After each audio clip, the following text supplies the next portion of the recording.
What lurks behind a child's smile?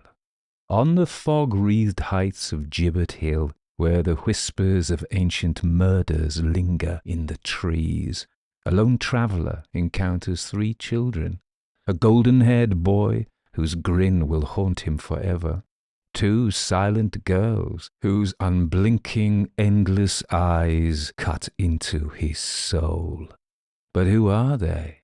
Why do they wait here in the mist on this ground long stained by blood? As night falls, strange music weaves through the air, and the children's games with snakes and knives twist into something darker.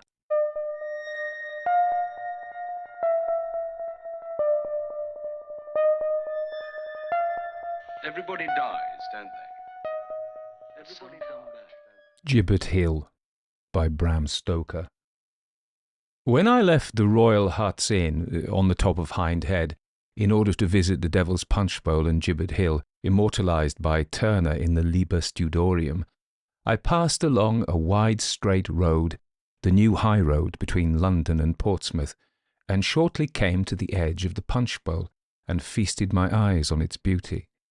The fog, which had been heavy in London when I left on this mid-October morning, extended even to Hazelmere, and hung in the valleys so that the tops of the Surrey hills rose like islands from a sea of mist, and in the brilliant sunshine which glorified these upper levels, softened and mellowed all the wide expanse of hill and dale and down which ranged between me and the southern coast. The hill gave steeply on all sides save the northwest, where the circular valley opened to the plain below. All the summer tints were chastened and mellowed, all the full colours which the sunshine had glorified had faded into the sere of autumn. The pink and purple of the heather were changed to a brown with only a suggestion of faded colour to warm its tone.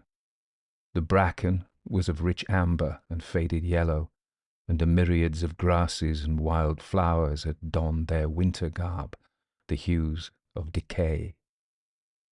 Through all this rich mass of autumn tints, the broom, untouched as yet by the frost, sent an emerald flash. The green bushes which fringed the tiny stream running through the valley seemed of supernatural vividness, and the dark green of the pines which covered the western slope and ran down into the valley seemed to assert in some positive way the right of nature to maintain her own colour, despite all influences. Away to the north and west, past the spurs and shoulders of the hill, the woods and valleys, the copses and villages and hills and ridges ranged in endless succession, and it was after a long, long pause that I turned from drinking in the beauty of the scene, with my heart full of the power and majesty and purifying intelligence of nature's beauty. Here at last, said I to myself, the soul of man is elevated, and on this higher plane of nature's handiwork, the evil of our hearts is lulled. As I turned, however, I started, for, as if by the irony of fate, there beside me was a grim memorial of man's wickedness and lust for blood, a tombstone by the roadside, marking the spot where a century ago a poor seaman trudging on his way from Portsmouth was murdered. But not the stone only was of interest, for by it were 3 figures which would have arrested attention anywhere. They were only children, but of types that are not common. 2 were young Indian girls of an age which by the slower development of English girlhood would be about some 13 or 14 years. Being, however, of Eastern birth, they were probably much younger. They stood, one on each side of the memorial stone, looking almost like heraldic supporters, as each with a slim brown hand resting on an elbow of the stone leaned her face on the hand, while looking at me gravely with long, dark, fathomless eyes. They were both very pretty of their type, and their slim, girlish figures were draped in black of some shimmering material, made in a half-Eastern fashion, with a wide belt of the stuff around the waist, and some kind of dark material wound around the head and acting as a headgear. The third of the group was a little boy of some 10 years old, with hair of spun gold, eyes like blue porcelain, and a winning smile on his rosy face. One might designate him indifferently a Cupid or an angel. He was dressed in a dark blood-coloured tunic. For a few seconds I stood looking at this group, they regarding me steadfastly without the slightest movement. Then I spoke to them, making some remarks about the beauty of the scene. One of the girls said, tapping the stone with her hand as she spoke, "Can you tell us anything about this stone, sir? We are strangers." "I'm a stranger here myself, but I think we'll find it here," I answered, as I proceeded to read the inscription which is on both sides of the stone. When I read of the word murder, they all three looked at each other, and then at me, and shuddered, and, strange to say, followed the shudder with a smile. I thought they might be frightened, and I hastened to add, "But you need not let this disturb you. It all happened 100 years ago, when the country was very different from what it is now." One of the girls said, in a low voice, whose tones were particularly penetrating, "I hope not. I trust not." And the little boy looked up at me with a laugh and said, "I suppose if there were a murder now, someone would be stuck up on Gibbet Hill." "Hello, young man," said I. "You know all about it, I see." "I'm going up to the hilltop to see the memorial cross. Will you come and see where they put the murderer?" "With pleasure," he said, with an air of almost supernatural gravity, lifting his cap in acknowledgment of my invitation.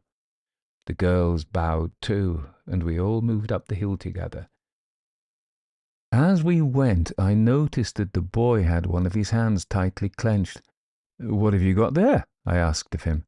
"These," he said, opening his hand and showing me a crumpled mass of great earthworms wriggling in their sudden freedom. "I love worms," he went on. "See, they wriggle so, and you can pull them out long," and he illustrated the latter fact. "Poor worms," said I. "Why not let them go? They would much rather be on the ground." "Shan't," was his only reply, as he shoved them into the folds of his tunic. There were a lot of persons at the cross when we reached the top of Gibbet Hill, besides abundant evidence of recent visitors in the shape of eggshells and pieces of newspaper, for the cross is a favourite picnicking spot. Amongst the strangers, my fancy was chiefly taken by a lady and gentleman whom I dubbed the honeymoon couple. I soon became so absorbed by the lovely view which lay stretched before me, a wilderness of rising hilltops with green woods and rich valleys, that I quite forgot my young companions. I went to the edge of the steep hill and sat down looking eastwards, and lost myself in the beauty of the scene. Presently I remembered my young companions and looked around for them, but they had quite disappeared. There was not a sight of them anywhere around.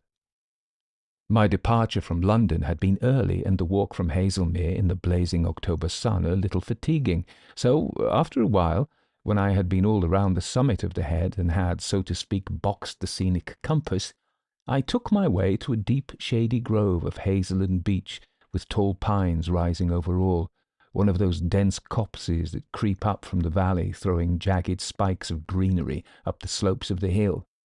Here there was the very perfection of autumn fullness.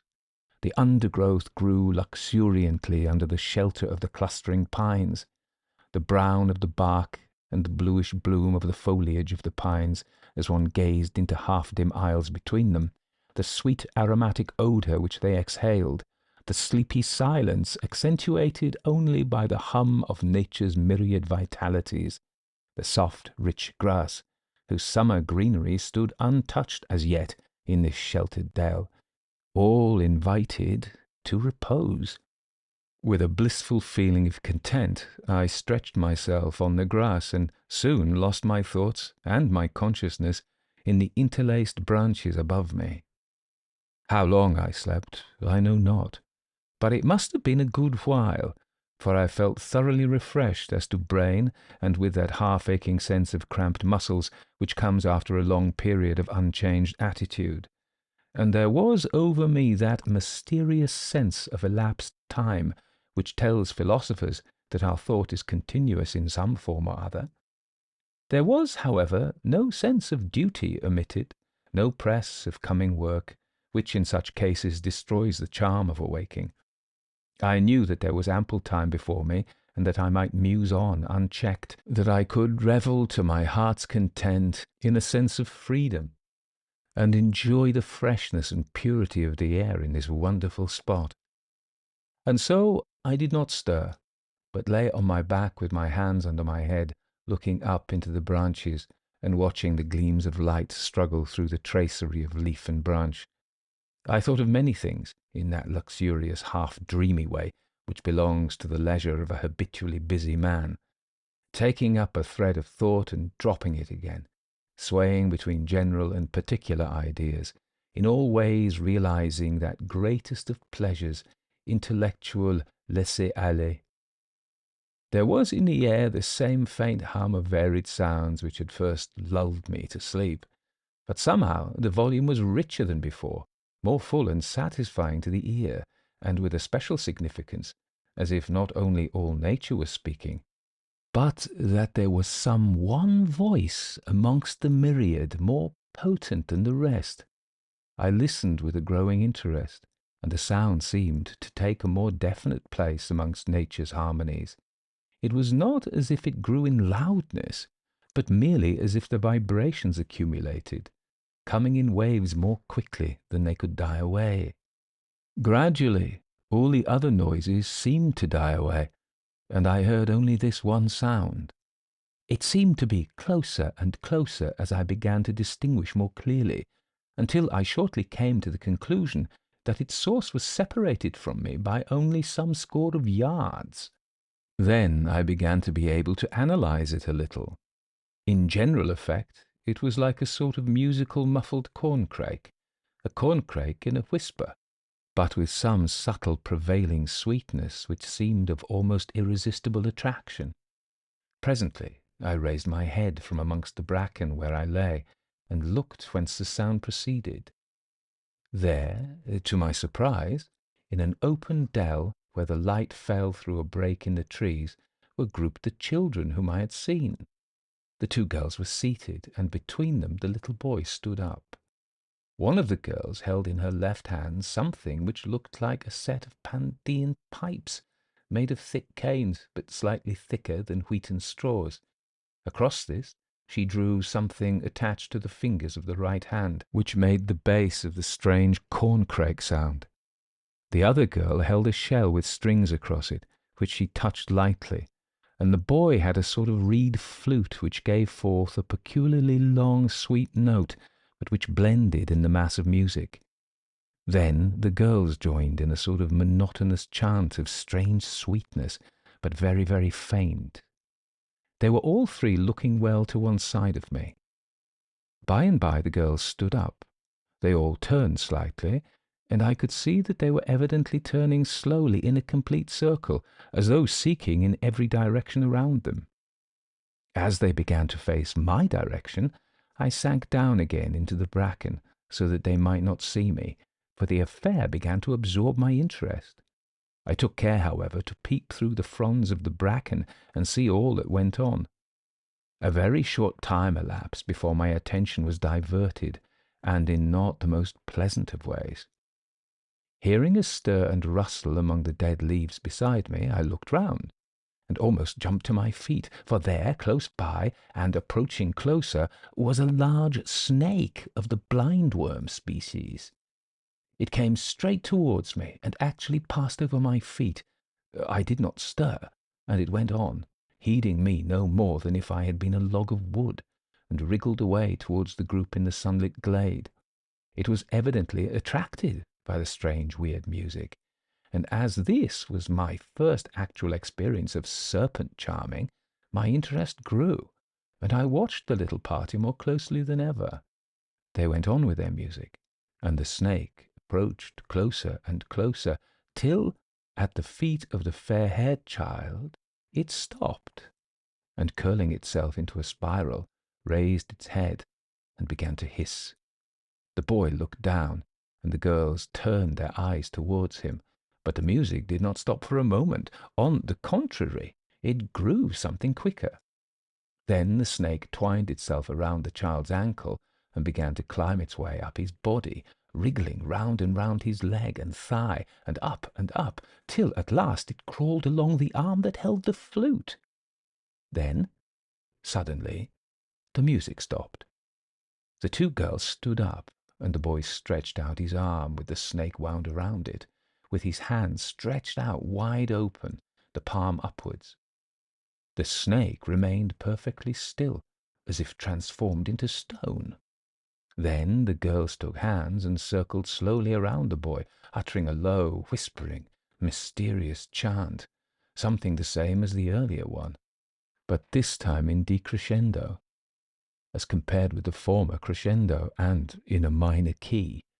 This went on for quite 2 or 3 minutes. The boy remained perfectly still, with his arm extended and his blue eyes fixed on the snake. Then the latter raised its head slightly and seemed to follow with it the movements of the circling girls. They continued their slow movement, round and round, the snake's movements being more and more pronounced with each revolution, till presently it was boldly turning, like the automatic motion of a firework around the boy's arm. Gradually, the motion of the girls got slower, and that of the snake correspondingly less, till presently the girl's movement and the low crooning music, which had never stopped, died away altogether, and the snake hung, a dead mass as limp as a piece of string, across the boy's hand. The boy never moved, but the girls let go each other's hands, and one of them, who had stopped just in front of the boy, took the snake by head and tail and seemed to gently pull it out straight. When she let it go, it lay across the boy's hand as stiff as a piece of wood. There was something uncanny about this, which recalled to me recollections of a man whom I had once seen in a cataleptic fit, and whose body retained any position into which it was put, no matter how grotesque or how uncomfortable or strained. The snake seemed to be under some similar condition, and with strange curiosity I awaited the next development. The boy continued impassive, his hand still stretched out, and the snake resting across it. The girl stood a little in front of and on either side of him, so that the outstretched hand was midway between them. Then began some questioning between them in a language which I presumed to be some form of Indian, but which I did not understand. Both voices were sweet, with a peculiar penetrating power, but one of them I seemed instinctively to fear, although it was the sweeter and softer of the two. Somehow, and the idea was quite spontaneous, it seemed to suggest murder.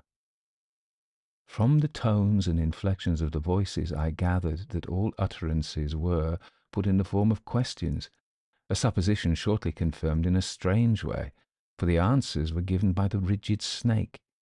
When each girl in turn had had her say, and they suggested positive and negative in their tones, the snake would slowly turn around like the needle in a compass and point its head to either one.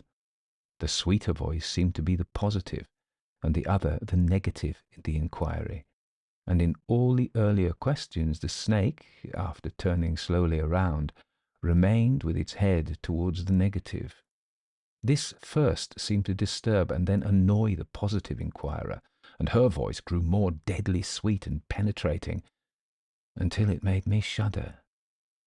Then she seemed to get more and more enraged, for her eyes gleamed with a dark, unholy light, and at the last came her question in a keen, thrilling whisper. For answer, the snake then spun around quicker and quicker, and suddenly came to a dead stop in front of the other girl. The disappointed one gave one fierce, short, sharp sound like a dog's bark, whilst a look of deadly malice swept over her face, and then passed away, leaving it as serene as before. At the same instant, the rigidity of the snake collapsed, and it hung for an instant as limp as before, and then slipped to the ground, and lay there all in a heap without motion, as if dead. The boy started as though from sleep to waking, and began to laugh. The girls joined in the cachinnation, and in an instant the glade, which had seemed so weird, grew instinct with laughter, as the children chased each other, into the recesses of the wood and disappeared from view. Then I rose up from the bracken where I lay. I could hardly believe my eyes and thought I must have been sleeping and have dreamt it all. But there lay the seemingly dead snake before me as a palpable evidence that I had beheld a reality. The sun was far in the west when I had finished my stroll through the laneways and copses upon the Whitley side of Hindhead, and found myself once more at its highest point on Gibbet Hill. The place was now deserted. The picnickers had all gone home. The pony traps and donkeys and parties of school children had disappeared, and nothing remained of the day's visitation but the usual increase in old newspapers and broken eggshells. As the light was just beginning to fade, and the air to grow a shade colder, the sense of loneliness was more than ever marked. But I had come from the midst of the hum and turmoil of the city to enjoy this very loneliness, and its luxury was to me unspeakable. Down in the valleys the mist still lay dim and fleecy white, and from it the hilltops rose dark and grim. A belt of cloud fringed the whole horizon, and above it stretched a sea of sulphur yellow, flecked here and there with little clouds of white, which, swimming high above the level of the hill, caught the last splendours of the sun, now obscured by the horizon. One or two stars began to twinkle through the darkening sky, and a stillness that seemed sentient stole up through the valley and reached to where I sat. Then the air grew colder, and the silence became perfect. The stars swam out into the sky, which now had a darker blue, and a soft light fell on the scene. I sat on, and drank in the wondrous beauty in which I was immersed. Weariness of mind and body seemed to be of the dim past, and as if they could never again be other than a sad memory. In such moments a man seems almost to be born again, and to have every faculty renewed to the full. I leaned with my back against the great stone cross, and putting my hands behind me, clasped my hands around its back so as to change my position and be able to enjoy more fully the luxury of rest. Suddenly, without a word of warning, each hand was grasped from behind and held tight in a pair of hands thin and warm, but so strong that I could make no movement, and at the same time a scarf or shawl of some light, fleecy but thick material was thrown over my head and drawn tightly from behind, holding my head close to the stone. So pinioned and gagged, I could neither move nor speak, and had perforce to await the coming events. Then my hands were tied with a string put around the wrists and drawn tight, so that I was fixed more firmly than before. I could hear no sound, and took it for granted that I was being prepared for robbery. I was alone, far away from everyone, and in the hands of men stronger than I was myself, and so resigned myself to the situation as well as I could, secretly thankful that I had only a small sum of money with me. After a time which seemed long, but which was probably of but a few minutes' duration, the scarf was pulled down so far that my eyes were free, though my mouth was still covered, and I was unable to cry out. For a few moments I was too much surprised even to think strange what I saw before me. Instead of burly footpads with rude manners and coarse force, there were the 3 children who had arrested my attention earlier in the day. They stood before me, perfectly still and silent for a little while, their eyes being the only features which expressed either consciousness or interest of any kind. 2 of them, the boy and 1 girl, then smiled on me with an amused superiority, whilst the other, she who in the glade had exhibited such anger, smiled with a deadly cold hate, which, bound as I was, made me shudder. This latter then approached me closer, the others remaining quite still, and looking on with their superior amused smile. She took from her waist, where it was concealed in the folds of her dress, a long, sharp dagger, thin, double-edged and lethal-looking. This she proceeded to flourish before me with extraordinary dexterity and rapidity. Half the time its keen edge actually touched my skin, and the contact made me wince. Anon she would dart towards my eyes till I could feel its cold point actually touching my eyeballs. Then she would as if hurl herself at me, with the point of the deadly weapon directed to my heart, but would stop just as it seemed that my last moment had come. This went on for a little while, but short though it was, it seemed endless. I felt a cold chill, a strange numbness growing over me. My heart seemed to get cold and weak, colder and colder, weaker and weaker still, till at length my eyes closed. I tried to open them, succeeded, tried again, failed, succeeded, failed, and at length consciousness passed away from me. The last thing I remember seeing with my waking eyes was the gleam of the long knife in the starlight as it moved in the young girl's dexterous play. The last sound I heard was a low laugh from all three of the children. The voice in my ears was dim and distant, but it gradually grew louder, and the spoken words became intelligible. Wake up, man! You'll get your death of cold!" Coldly the words struck home, for there was at my heart a numbness and a chill as of death. My consciousness struggled back into existence, and I opened my eyes. It was now much brighter, for a great yellow moon had arisen, and the common was flooded with its light. Beside me were two persons whom I at once recognized as the honeymoon couple of earlier in the day. The man was bending over me, and was shaking me roughly by the shoulder, whilst the lady stood by, looking on anxiously, with her hands clasped. "He's not dead, George, is he?" I heard her say. The answer came, "No, thank goodness. He must have fallen asleep.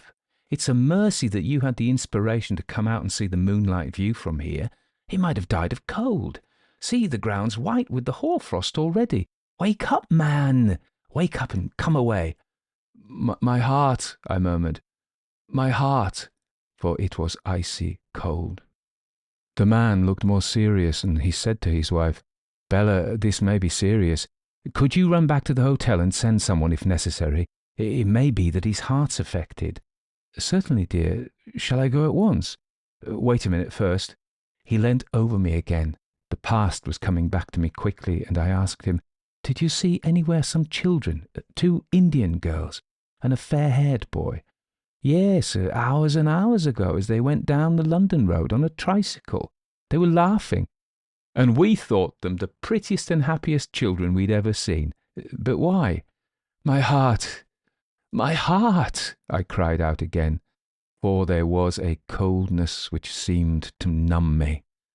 The man put his hand over my heart, but quickly tore it away with a cry of terror. "What is it, George? What is it?" almost shrieked the lady, for his action was so sudden and unexpected that it thoroughly frightened her. He stood back, and she clung frightened to his arm as a large blind worm wriggled itself from out my bosom, fell on the ground, and glided away down the hillside into the copse below. You might be one of those people like me who doesn't like the stories to be interrupted with ads. And this podcast has ads on it. However, there is a solution. If you would like access to the stories without ads and a link to a library of all the stories I've ever done that you can download without ads, you can get that by becoming a patron. So if you join for $5 or the equivalent in your currency a month, you can have all the stories ad-free. So consider becoming a patron. Go to patreon.com/Barcud, Barcud. So that was Gibbet Hill by Bram Stoker, published in December 1890. And you may know that it was a lost story. It was only found in October 2024, so that's a month ago, and it's already appeared on the internet, and there's a facsimile version of the story photographed from the magazine that it appeared in. It was the Daily Express Dublin edition in December 1890. There are a couple of typo errors in the story, actually. Anyway, let's say something about Bram Stoker. Now, we've said that exciting stuff about it being a lost story that we have just read out for you, or I have. I always talk in the plural. Do I think I'm the king or something? Anyway, so Bram Stoker, 1847-1912. Abraham Bram Stoker was born on November 8th, 1847 in Clontarf, Dublin, Ireland. He was the third of 7 children born to Abraham Stoker, named after his dad, and Charlotte Matilda Blake Thornley Stoker. As a child, Stoker suffered from an unknown illness that left him bedridden until the age of 7. And I believe after that he became quite an athlete. But during the time he was little, he developed a rich imagination. One wonders whether he developed it or it was his anyway. But it was certainly nurtured by his mother's storytelling. Nurture or nature? It's a gene, maybe. A storytelling gene, anyway. So he excelled academically, graduating with honours in mathematics from Trinity College, Dublin in 1870. It's interesting, he was a mathematician, isn't it? He began his professional life as a civil servant in Dublin Castle, a position he held for 10 years. I only say that because we have this idea that people who are like STEM subjects aren't creative and vice versa. That might not be true. So in 1876, he wrote a favourable review of Henry Irving's performance in Hamlet. So he already had literary interests and used to write theatre reviews. So this led him to a friendship with the actor. And in 1878, Stoker became the acting manager and business manager of Irving's Lyceum Theatre in London, a position he held for 27 years. He married Florence Balcombe in 1878. They had one son, Irving Noel Thornley Stoker, born in 1879. And when he was managing the Lyceum Theatre, he began to write fiction. His first novel, published the same year as this one, The Snake's Pass. Interesting, snakes. However, it was his 5th novel, Dracula, of course, published 1897, that would secure his literary legacy. And despite Dracula being really successful, it wasn't successful at first, and he continued to write, producing such novels as The Lady of the Shroud, 1909, and The Lair of the White Worm, 1911. But he died in 1912. He was only 64. He had poor health. He had financial difficulties. Even though Dracula is so successful, and his cause of death was listed as exhaustion. Be careful you don't work too hard. So Gibbet Hill, published in 1819, December, in the Christmas supplement of the Daily Express, Dublin edition, even though it's set in Surrey. And by that time, of course, he was living in the southeast of England, but the story remained largely unknown, and it was rediscovered in an old copy of the paper in October 2024 by Brian Cleary, an amateur researcher at the National Library of Ireland. So, if you think about when it is, this is the same year as his first novel, The Snake's Pass, as we said. Before this, he'd been primarily known for his non-fiction work, The Duties of the Clerks of the Petty Sessions in Ireland, 1879. That's a page turner, that one. And a collection of children's stories titled Under the Sunset, 1881. Actually, which is a year... No, it's not. My maths is rotten there. So 9 years before, it's almost like he's throwing spaghetti at the wall to see what sticks, and then he comes up with this, I'm going to write horror stories. Yeah, that worked. So let's think about worms and snakes. So it struck me as I was reading through this, it's vermin in general, really, isn't it? Because, I mean, snakes, worms, but the judge's house, which we've done, is full of rats, And if we think of Dracula, there's lots of... Dracula has control over vermin, bats and rats, wolves, of course. But so in Gibbet Hill, worms and the snake are really important. It's hard to say. You look at it, what is the story about? We can take it at face value, like if your mate told you this had happened to him. I was all out walking on Gibbet Hill, and I met these 3 kids, and you'll never believe what happened next. Maybe. But what is it? What is the theme of it. What's it about? Because, I mean, if you went and pitched this story to a Hollywood producer, they'd want to know what your theme was. And it's hard to say, what does the story mean? Anyway, I think it's one of those, I think it's one of those that's risen up from the unconscious. I think that, I'm a big fan of this idea, that why do we create anything?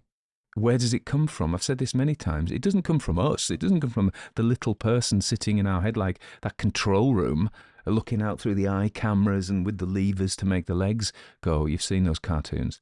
But it comes through us. We don't choose it. But it could be that he had, I'll tell you what, that's a great image. And often writers start with an image or a sentence or a situation.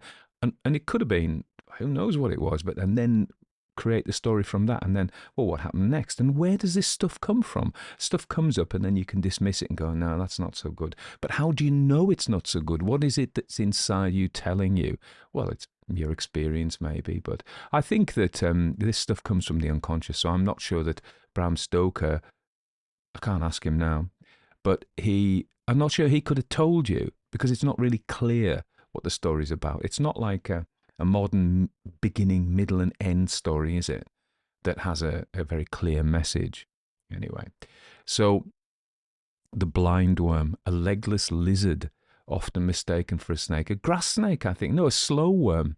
We were out walking, time flies, a couple of years ago in the summer, in the Chiltern Hills in the southeast of England, and we were walking through this beautiful wood, and there was a great slow worm just lying there sunning itself, and they haven't got any legs. They look like snakes, but they're not snakes. And this is what it was. The fact it's called a blind worm, I think, is unintentionally interesting. I'm not suggesting that he thought this out, but it's blind. It like Stoker, doesn't know objectively in meta-conscious terms. So what we might say is, just to explain that a little bit. So we say that what is consciousness? It's awareness, I suppose. So the first level of it is to have experiences. So a dog, probably a snake, has experiences, probably has emotions. And then the second level is to be able to reflect on those, to know that you have them. So here am I, and I'm hungry, and I'm tired, or whatever. And the next level is, here am I, and I know I am. So it's to become aware of oneself. And it's not clear. I think this is an important distinction, that animals are aware of themselves, or even that we are most of the time. A lot of the time, we're not actually thinking, oh, well, here I am walking through a street. We just do it, Here I am, I'm angry at John. Yeah? You don't necessarily think that you're angry, you just are angry. Okay, so I think that the blind worm is something to do with that, and I'll probably come to that in the end. So, serpentine imagery. The Snake's Pass, 1890, an interest in my notes say in Ophidian imagery, that means snakes, intertwining with Irish folklore and romantic narrative in the Snake's Pass.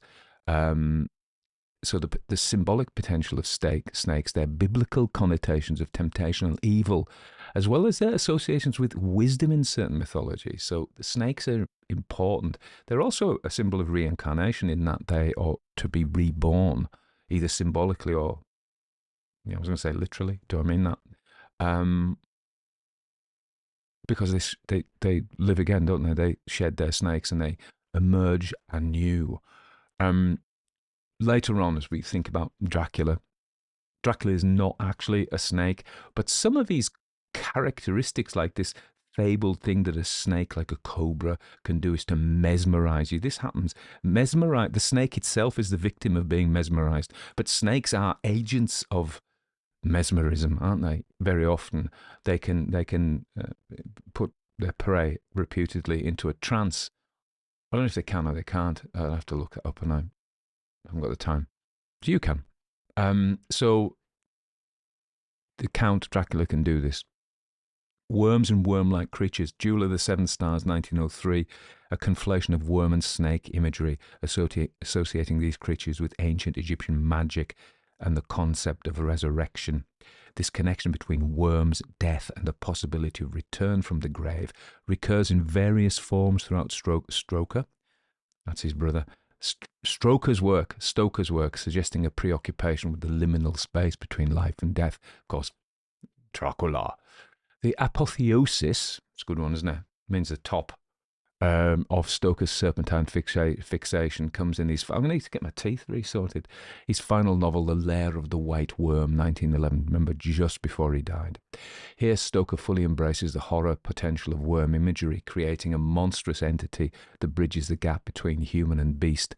The white worm of the title is a grotesque, primordial creature embodying fears of degeneration and atavism that were prevalent in late Victorian Edwardian society. Yeah. But I think it's deeper than that. The other big feature of this story that struck me was weird children. Gibbet Hill comes out 1890. As I was reading it, I'm thinking, Arthur Machen could have written this. You know, Arthur Machen, the Welsh writer, lived in London. His particularly things like The Hill of Dreams, but also The White People, Great God Pan, they're set in this idyllic countryside, lush, but kind of weird countryside in that it's a bit trackless. It's a bit like it goes on forever. It's not particularly pinned down, whereas this is pinned down. Stoker's very precise about the geographical locations. Whitley, the Whitley side of Hindhead, you know, and Gibbet Hill. It's a real place. The Barn restaurant there. It's got really good reviews. I was just Googling it before. So if you're ever in Gibbet Hill, I don't know when I'm likely to be in Surrey again.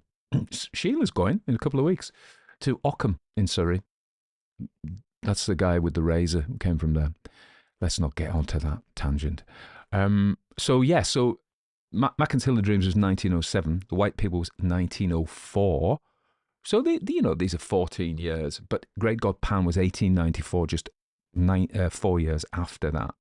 So, and if you read The Shining Pyramid, if you read there are weird children in The White People. You know, the nurse's tale and the girl, and she goes wandering and comes across the fairy folk, and they're not even nice fairies. They're just weird presences in the British countryside, and I think we've got that here. So there is a weirdness in that. The other similarity that jumped into my mind was M.R. James's story, Lost Hearts, which was again 5 years after Gibbet Hill. So the most accomplished, you know, M.R. James talked about it many times, the most accomplished author of ghost stories of his generation. A generation older, the next generation from Stoker. Stoker isn't a ghost story writer; he's a horror story writer, really. But what we see is in all these three authors, and it must represent some kind of zeitgeist of the late of the 1890s, which of course was fin de siècle. You know, it was all decadent. But we've got the traditional notion of childhood innocence, where these young characters are sources of fear and supernatural menace.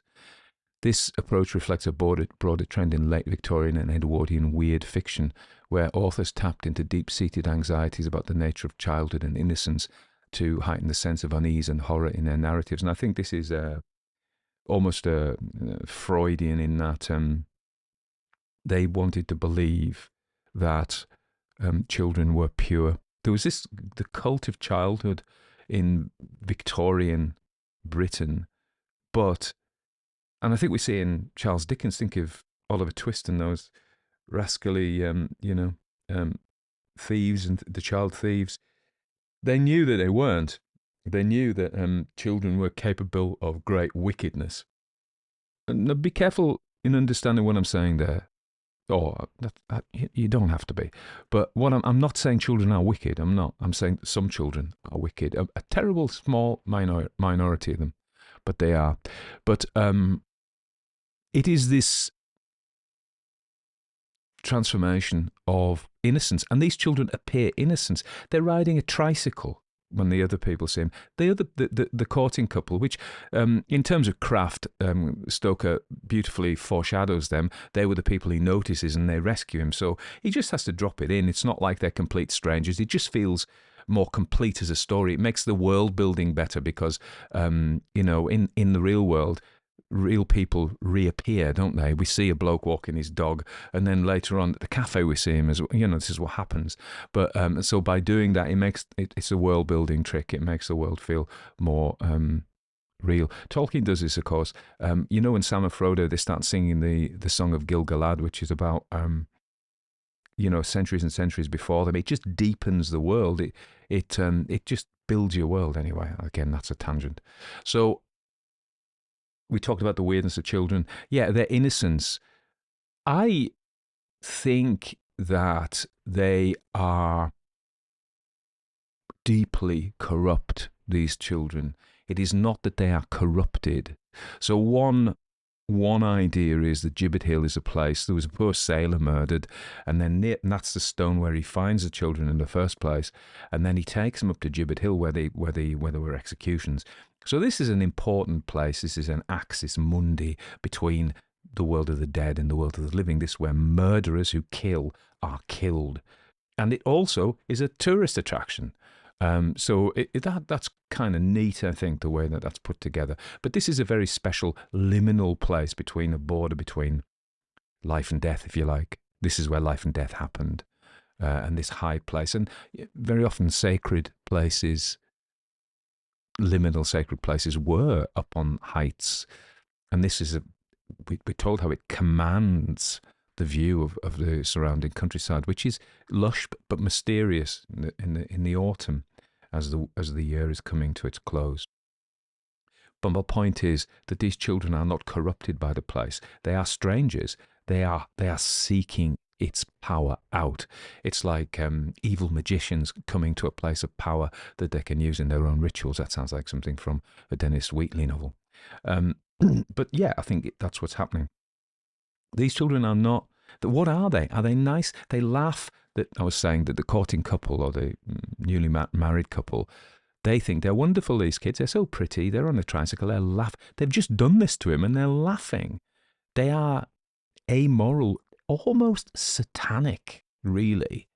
If we understand that as entities which pursue wickedness and evil with a sense of delight in doing so. It's just not what children are supposed to be. They're psychopathic, aren't they? They're like serial killers who enjoy it and laugh and don't feel any morality. They are not. They are immoral. They're amoral, and that is perhaps because they're children. Because we sometimes feel that children don't have a sense of right or wrong, or that's another debate. Are you born with a sense of right or wrong, or is it a social construct?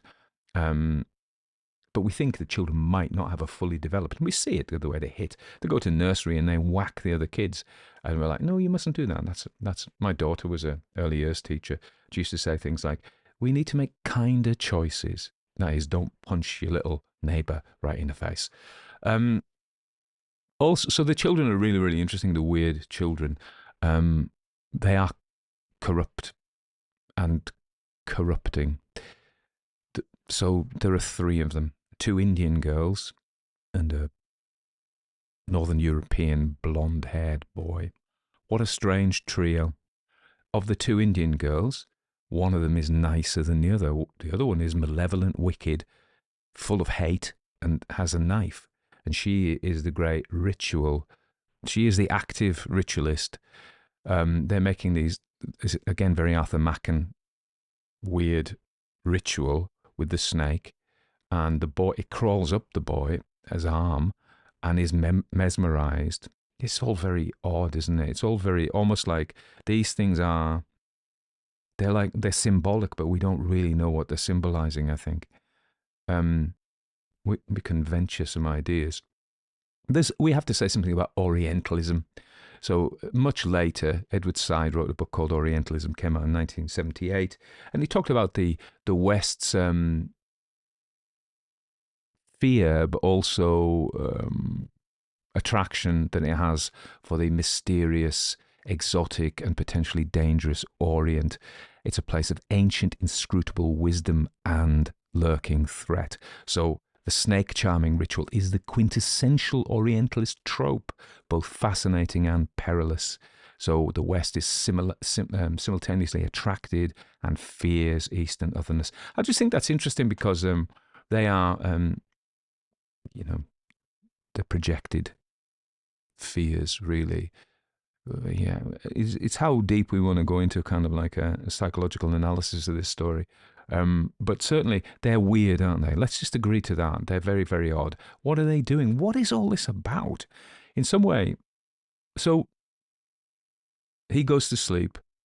The girl doesn't stab him, but a snake comes out of his bosom, not out of his shirt or out of his pocket, but out of his bosom, out of his heart. Somehow this snake has got into his heart. It is really hard to explain this story without reaching for a depth psychological analysis. And we could go to Freud or we could go to Jung, but I would go to Jung. I mean, the snake itself, massively symbolic. It's in the Bible, plays a crucial bad role as a tempter of the Garden of Eden, but it was inevitable, perhaps. I think that's heretical what I just said there. But it tempts Eve to eat the forbidden fruit, which is the knowledge of good and evil. So the serpent is the bringer of knowledge. The serpent is, I was saying about how we are aware, but may not be aware that we're aware. So that we might call that metacognition.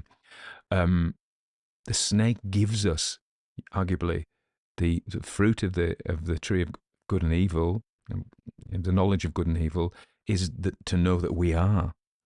And once we know that we are and we become aware of ourselves and our nakedness, we have to, that's what it means, I think. However, the serpent is cunning, is deceitful and tempting. So generally gets a bad rep in Genesis. In the medieval and Renaissance art of alchemy, like early chemistry, but with a spiritual side, the serpent or dragon is a complex symbol with multiple meanings.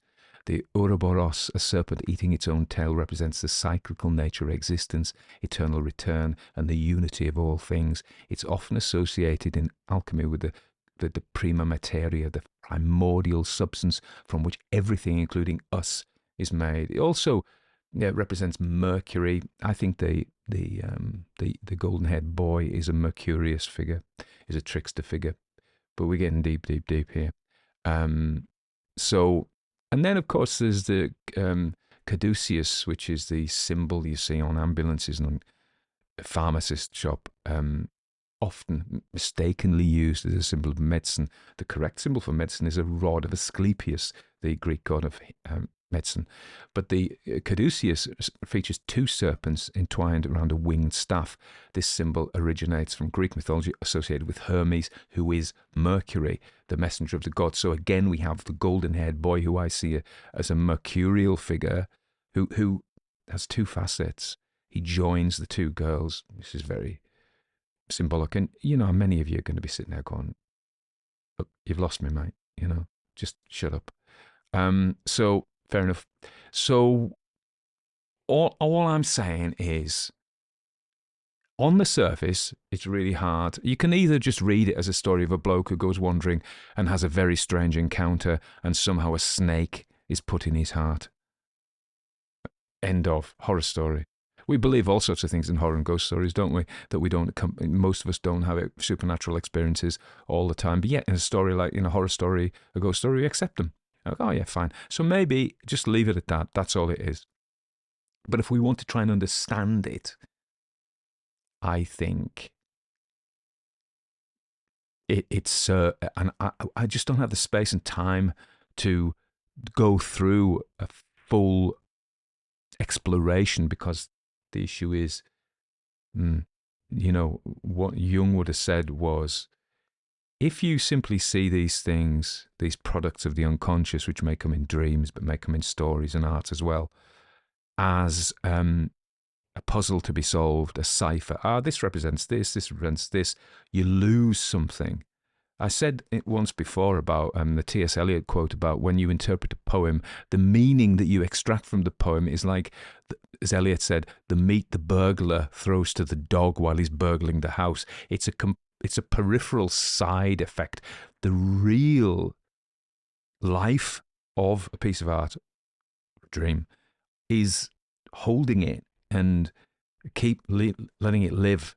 And so it is worth kind of trying to increase our knowledge by looking at the symbolism, and that gives us, casts some light onto the story. But we mustn't simply see the story as a puzzle to be solved, because then it's like, and I say this, I live in the Lake District, so here's, or in Cumbria anyway, here's the mountains and here's the streams and here's the trees and here's a map of them. We've got a massively detailed map, and we then mistake the map for the real thing. We go, this map is the Lake District. No, it isn't. This is it. Our experience is it. So our experience of the story and it living in us is what the story is. Now, when we kind of interpret it, that's the map of the story. It's not a bad thing to do, but don't mistake the map for the territory. I'm quoting there. Alfred Korzybski, the Polish semiologist. I don't know if that's his proper job title. But anyway, so yeah. So I think it's useful to understand or to explore the symbolism to increase our understanding. But at the end of the day, we must recognize that the real work of the story is its effect on us and how it lives in us and what it means to us. Anyway, so I've got a bit deep there. I mean, I think I would fit in. There used to be a thing in private I call Pseuds Corner. My stepdad used to like the idea of pseuds. Pseuds are kind of pretentious, pseudo-intellectual people. Either not intellectual, they just pretend to be for the sake of effect. That's what I've said might sound like that. But I would just like to suggest that some things are worth struggling for to kind of get a better understanding. And I'm not contradicting myself, because we still have to have the story live with us. I'm going to tell you a little anecdote and I'm going to finish because I've probably bored you long enough. But many years ago, I worked in a town called Welshpool in Montgomeryshire, and I worked for the campaign for the protection of rural Wales, and I was the branches. I think I was called a deputy director. There was only a few of us there. Anyway, I would drive around Wales to the different branches in the different counties, so Anglesey and Pembrokeshire and Monmouthshire and Gwynedd and, everywhere. Ceredigion, everywhere. And I would be driving back late at night. This has got nothing to do with this point.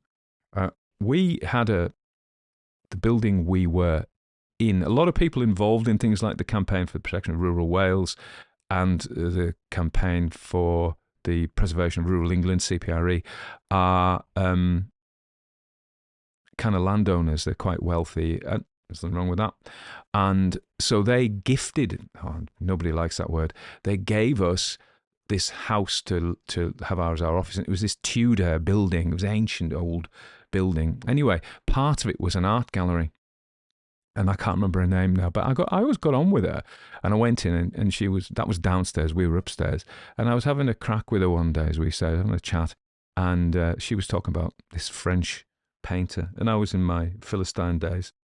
And I was like, and she was talking, they had a piece about how before he painted, he lived with the object. And I was I'm from Workington, so I had that kind of anti-Pseud attitude. We're playing folk, none of this nonsense. And we're not from Yorkshire, we don't really talk like that. So, and I made fun of this in front of her, and she shot me down. And I felt like I went away with my tail between my legs, because I was just being a churl, And I don't know if that's subsequently has made me more open to potentially deeper understandings of art and literature, but maybe it did. But I was thoroughly ashamed of myself after that, because she was bang on right. She never spoke to me again after that, never, because I revealed myself as a total Philistine. Anyway, take it as you want, a creepy story or something that has quite a lot of symbolic depth to it. And that is all I have to say.